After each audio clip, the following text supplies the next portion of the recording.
Yang nabi nami sore kainan pertali nabi sebelum surat Nabi Nasaan Apostel Paulus Tuhuliano Marision di Pangapulion Marision motivasi lako Marco Boyo akar luas di kuliah na anong di kuliah masa alam memang tak sama dengan tawoto sudah surat-surat na tinomos ni Apostel Paulus kuliah na nilapoton na marukil Indonesia. Pada umumnya surat yang dikirimkan oleh Rasul Paulus kepada jemaat-jemaat yang ada di Alkitab kita ini semuanya berisikan peneguhan, penguatan iman, penghiburan kepada jemaat-jemaat karena memang mereka mengalami kesusahan, penderitaan, bahkan penganiayaan. Karena pada masa gereja mula-mula kekristenan dianggap ajaran yang sesat atau bidat yang sesat. Padahal kalau dalam nas ini, surat Roma ini, Paulus sendiri sebenarnya belum pernah bertemu dengan jemaat di Roma. Tetapi dia mendapatkan berita mengenai apa yang terjadi di Roma. Itulah sebabnya apabila melalui firman Tuhan ini Paulus mau mengingatkan terkadang karena tekanan-tekanan yang dihadapi, terkadang kita bisa menjadi tidak tahu lagi untuk berkata-kata di dalam doa. Padahal di dalam persekutuan, di dalam kehidupan beriman, doa memiliki unsur yang sangat penting untuk membangun iman. Itulah sebabnya Rasul Paulus mengatakan di dalam doa, ketika kita tidak dapat berkata-kata lagi, Roh Kuduslah yang bekerja untuk menyampaikan keluhan-keluhan kita, sebagaimana yang tadi dikatakan di ayat 26. Ya, tetapi Roh sendiri berdoa untuk kita kepada Allah dengan keluhan-keluhan yang tidak terucap. Bisa saja kita kenapa? Contohnya jemaat di Roma, bahwa di dalam persekutuan mereka, ketika diketahui bahwa mereka adalah para pengikut Kristus, mereka sudah disingkirkan, baik dalam kegiatan pekerjaan misalnya, dikucilkan, ya kan? Dari komunitas-komunitas yang lain juga, karena ada golongan Yahudi, ada golongan non-Yahudi, sesama Yahudi, satu suku Yahudi, tapi kalau dikatakan mereka pengikut Kristus, mereka langsung dijauhkan. Tentu hal ini sangat memberatkan. Itu yang saya katakan tadi, ketika sudah memuncak, ada kalanya kita tidak dapat lagi untuk berkata-kata menyampaikan di dalam doa. Sama halnya seperti kita ini sekarang. Kita ini seperti jemaat Roma saya lihat ini. Muka-muka tertengah yang saya lihat. Tentu tujuan kita mudah lalu di aman kita. Iya. Kalau di bulan itu baru rumah. Besok kata tengah kita. Alhamdulillah, yang mau dikatakannya juga pertama sekali melalui nas ini, bahwa pergumulan hidup tidak akan pernah begitu saja hilang dari kehidupan kita. Dia akan tetap mengiringi kita di dalam perjalanan kehidupan kita. Tetapi jangan sampai karena pergumulan hidup itu kita lupa untuk tetap menjaga komunikasi kita kepada Tuhan. Jangan sampai kita lupa menjaga komunikasi kita dengan Tuhan. Ada permasalahan kita yang bisa tuntas selesai. Seperti kita datang ke gereja ini sekarang, pasti ada yang membawa masalah. Apakah ketika kita keluar dari gereja ini permasalahan selesai? Kira-kira bagaimana Bang? Tidak kan? Pasti ada juga kan? Tetapi melalui doa dan persekutuan kita mau dipulihkan, kita mau dikuatkan. Itulah sebabnya kita perlu untuk melihat ke belakang, perlu memamerkan itu budi. Asa ikut kita di angka pembayaran di mata di bagasan mulut. Yang kami kata-kata dosa dan dua-dua. dan ada sikap parsualan saling berubah. Nama itu orang lalu bersama tolong doa dan marna saya. Kalau ada yang dari lagu ini, kalau macam mulai sohok marna salibnya, tu marna salibnya, dia Tuhan tahu masuk geleng, makanya aku geleng sih masih sekolah orang sih, jadi itu deh. Sama juga, tulang orang anak kuliah. Jadi apa kita? Dulu saya kuliah secara wisuda, padang topi di Putina. Si nomor 2. Dulu saya wisuda si nomor 2, si nomor 2 tapi dari ini maka kelihatan. Asai kuliah sudah, asai. Nah, kobe. Sudah bangun saya. Pembuli horor, pembuli horor. Itu deh. Mabuli betul. Sekarang muri mai motor kamu sih ate soalnya pakai itu terus kasai deh kasodang deh kalau dia halap patah kasau betul be oleh kasai be tak do be ini tuh hari kamu sih bahwa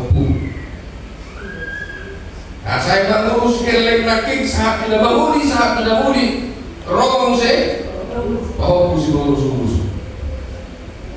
itu kan? Itu dah, ada diterbitkan dong sih, ada orang, kalau tidak terlalu siapa budi baru kali, kalau pun kita tahu. Tak pernah saya. Ada orang yang apa? Tak ada jumpa main suri, angka mulu-mulu dosen tadi bagaimana beban yang kita anggap di belakang itu tadi beban. Ada yang mau ngajak kita di sini, dari arah di barat, dan bukan be, hadu apa? Itu diharapkan. Maka kita perlu untuk melihat ke belakang bagaimana Allah sudah bekerja di dalam hidup kita dan akan terus bekerja di dalam kehidupan kita. Itulah perlunya membina hubungan yang baik kepada Tuhan di dalam doa. Supaya ketika kita menghadapi pergumulan-pergumulan itu tidak lantas diam. Banyak orang yang akhirnya diam, marah-marahan. Jadi, apalagi kita yang berkumpul di Pulau Baram ini, tak cukup pula marah-marahan. Jadi, ada untuk kami dapat jalan-jalan. Itulah, kalau udah kumar marah-marahan kami dapat jalan-jalan. Ada musim, nawai musim. Kan itu kan udah. Karena apa? Karena tidak dicurahkan kepada tempat yang tepat, yaitu kepada Tuhan di dalam doa. Itu perlu kita renungkan. Ada satu ilustrasi yang mengatakan demikian. Ada seorang anak-anak, seorang bapak dan anaknya berjalan-jalan di taman. Kemudian lewat pesawat. Kalau di hutan kami, Nazulu tidak ada kalau lalu pesawat minta keluar gitu. Ada yang bingung bapak saya mana? Coba dia coba pesawat ini. Besar enggak? Itu di mana? Betul. Kelingkingku pak. Jadi besar kan kelingkingku dari pesawat itu. Iya. Suatu waktu mereka berjalan-jalan lagi ke arah bandara. Begitu dekat ke bandara langsung dilihat pesawat yang landing itu sangat besar. Wah, ternyata pesawat itu besar sekali. Terkadang seperti itulah hubungan kita dengan Tuhan apa kita. Ketika kita berada jauh dari Tuhan, maka kita sering melupakan perbuatan-perbuatan Tuhan yang sudah kita rasakan, dan kita menganggap itu seperti tidak ada atau kecil.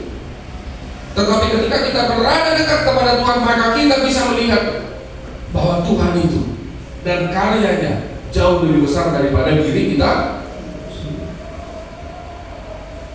Bukan berarti permasalahan itu selesai, tidak. Tapi kita melihat, oh Tuhan lebih besar daripada masalah.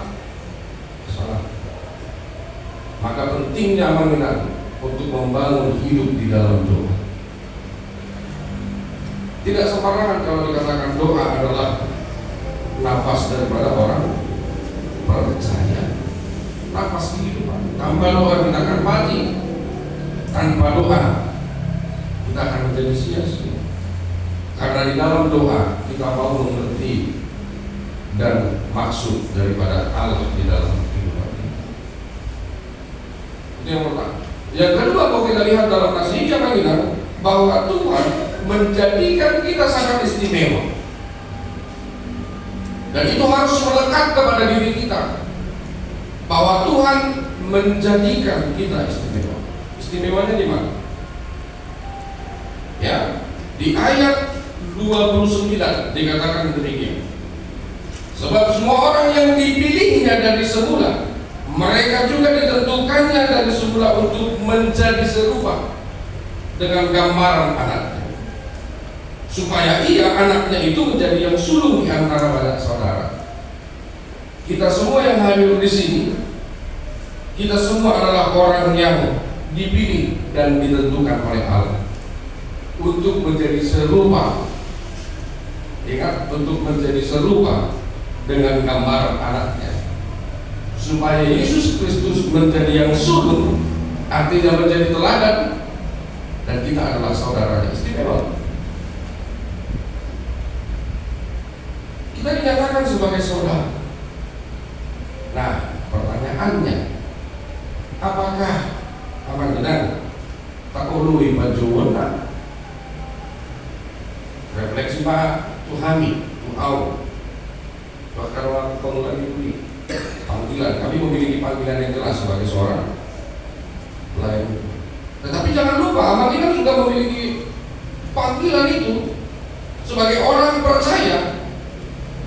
Tahu panggilan itu supaya menjadi sama dengan gambaran anaknya Yesus Kristus, supaya kita menjadi saudara.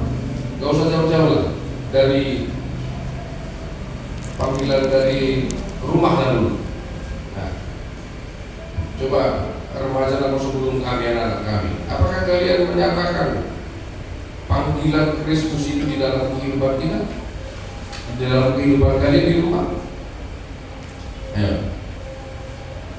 Bahkan kalau disuruh natora semua, atau natora semua bersyukur, kemudian delusi. Gimana kalian kalau disuruh orang tua? Jawaban pertama apa? Tunggu, bentar. Menjadi orang tua yang menjawabnya. Seharusnya kayak tidak. Ayo. Padahal kita harus menyadari sebagai seorang anak ada panggilan kita. Tugas tanggung jawab kita untuk menyatakan Kristus di dalam kehidupan kita sebagai seorang anak. Ada. Termasuk yang kita katakan patuh dan taat kepada orang tua. Tentunya dalam hal ini. Ya kan? Ada panggilan itu. Tuhan kita, panggilan nama Thomas Haribe. Kita tunjukkan yang panggilan itu kepada suami atau istri kita. Wahai kamu makanya dumula amat saya terizu insyaallah. Tolong kamu lukesna, kopika, mandok selamat datang papi. Di luar kamu dulu ini? Hah? Diudah mana? Diudah. Mau lihat mau diudah kamu? Toh dia kawan? Waduh, tidak salah. Itu hal kecil loh, ingat bahwa saya juga mau menunjukkan sebagai seorang istri, panggilan saya menyatakan Kristus di dalam keluarga saya kepada suami saya, juga kepada anak saya. Nah, saudara suku baju saya kamar so, diulang kamu udah pakai kan? Kamar panggilan ini. Contohnya, secara psikologi, ibu-ibu ini yang mulai bekerja dari pagi, ya, sampai malam, kita katakan malam mengurus pekerjaan rumah dan rumah tangga. Terkadang dia membutuhkan waktu sejenak untuk didengarkan, betul kan? Nah, tugas ni ama di lohok kamu do. Para di hosi Mario Budan, para nginani hanan minanta. Olah nek makanan nanti, atau coba kepala tu segala itu labu itu. Kalau si benar saat sudah mulu binanta itu, asal mudah gimana? Itu dah itu hal-hal kecil dalam hidup. Wujudnya apa sebenarnya? Wujudnya adalah bagaimana saya sebagai seorang anak, bagaimana saya sebagai seorang istri, bagaimana saya sebagai seorang suami menunjukkan Kristus di dalam pernyataannya, yaitu kasih. Ini yang mau diwujudnyatakan. Itulah yang diberikan panggilan itu kepada kita. Jangan dulu panggilan yang lebih tinggi lagi, masih banyak lagi. Kita mulai dari keluarga kita, supaya keluarga kita menjadi teladan. Ya, karena kita semua diharapkan demikian. Ya, di ayat 28 jelas dikatakan tadi bahwa kita tahu sekarang bahwa Allah itu bekerja dalam segala sesuatu untuk mendatangkan kebaikan bagi mereka yang mengasihi Dia. Maka terlihatlah gambaran yang jelas bahwa ada Kristus di dalam rumah mereka, bahwa Kristus nyata di dalam rumah tangga mereka. Maukah kita memenuhi panggilan itu? Maukah kita menyatakan kemuliaan-Nya itu? Langsung ada di sana temanya aja. Di sana, di luar danau. Kalau berusaha keluar karena semua kita terkenal pada berbeda. Tidak ada hari yang dilewatkan tanpa perang perung, pecah, apa namanya? Kalau nggak piring-piring, gelas-gelas. Jadi orang sudah terbiasa dengan itu, keluarga itu pada akhirnya begitulah. Yang mana? Di mana posisi keluarga kita? Sama-sama Kristen, ya? Tetapi mana yang mewujud nyatakan panggilan itu di dalam keluarga kita? Dalam hal ini ada nilai positif yang boleh kita saksikan tadi. Panggilan dengan menjadikan dirimu berprestasi di sekolah, ketika namamu dipanggilkan, ya. Ini motivasi untuk kita semua juga. Ketika namamu dipanggilkan sebagai anak-anak yang berprestasi, kita katakan demikian, kita sudah menyatakan Kristus di tempat ini. Kan begitu. Soal di mana yang kita soal malah Kristen nama kita mangguhi panjuan di Kristus di bagas mulut. Ya 30 dikatakan, dan mereka yang ditentukannya dari semula mereka juga dipanggilnya, dan mereka yang dipanggilnya mereka itu juga dibenarkannya, dan mereka yang dibenarkannya mereka itu juga dimuliakan. Inilah hasil akhirnya, bahwa setiap orang yang terpanggil memenuhi panggilannya, menyatakan Kristus di dalam kehidupannya, mereka dimuliakannya. Dimuliakan di sini, di dunia ini, dan juga bersama-sama dengan Allah kelak di surga. Maka melalui dua hal tersebut panggilan, jangan pernah berpikir bahwa hidupmu akan bebas dari permasalahan. Tetapi ingatlah, permasalahan yang kita hadapi adalah seperti pahat yang mengukir kita, ya, yang mengukir kita menjadi gambaran Kristus di dunia. Gambaran yang indah pahat itu. Permasalahan-permasalahan itu menjadi pahat mengukir kita menjadi gambaran Kristus. Oleh karena itu tetap di dalam kasih-Nya kita membangun hubungan di dalam doa. Jangan pernah lupakan itu. Doa mewakili seluruh kegiatan rohani kita. Jangan pernah tinggalkan itu. Karena dengan demikian kita akan dimulihkan, dimampukan menghadapi pergumulan itu, dan tetap menjadi karya terindah dari Tuhan di dalam hidup ini. Jangan pernah berkecil hati bagaimanapun kondisi kita sekarang, tetapi ingat, kita adalah karya terindah Allah di dalam hidup kita. Maka